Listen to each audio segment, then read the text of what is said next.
Computer నెట్వర్కింగ్కి are సిసిఎన్ఏకి prepare అవుతున్నప్పుడు ఒక common question running configuration and startup configuration ఈ two ఫైల్స్కి difference ఏంటిదని చెప్పి అడుగుతారు. రన్నింగ్ కాన్ఫిగరేషన్ అంటే ఏదైనా నెట్వర్క్ డివైస్ రౌటర్ కానివ్వండి, స్విచ్ కానివ్వండి, దాని present configuration and settings and అది రియల్ టైంలో ఎట్లా ఫంక్షన్ అవుతుంది అనేది ఈ రన్నింగ్ కాన్ఫిగరేషన్ కిందకి వస్తుంది. ఎగ్జాంపుల్, మనము స్విచ్కి కన్సోల్ ఆర్ యాక్సెస్ చేసిన తర్వాత కాన్ఫిగ్ టీ గ్లోబల్ కాన్ఫిగరేషన్ మోడ్లో కమాండ్స్ రన్ చేస్తాము.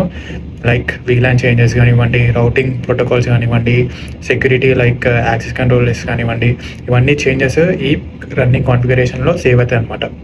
ఈ startup configuration or boot configuration అయితే నెట్వర్క్ డివైస్ బూట్ అవుతున్నప్పుడు ఆ కాన్ఫిగరేషన్ లోడ్ అవుతుందో డివైస్లోకి, దాన్ని స్టార్టప్ కాన్ఫిగరేషన్ అని అంటాం.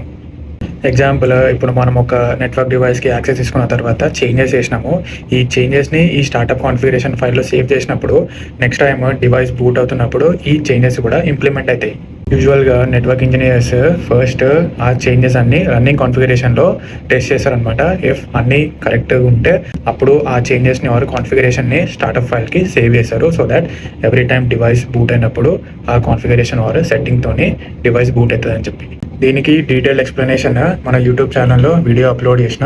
ఆ వీడియోలో రన్నింగ్ కాన్ఫిగరేషన్ నుంచి స్టార్టప్ కాన్ఫిగరేషన్కి ఎట్లా కాపీ చేసుకుంటారని చెప్పి కూడా ఎక్స్ప్లెయిన్ చేసిన. వీడియో ఇన్ఫర్మేటివ్ అనిపిస్తే లైక్ అండ్ షేర్ చేసుకోండి. ఆల్సో ఛానల్ని సబ్స్క్రైబ్ చేసుకోండి.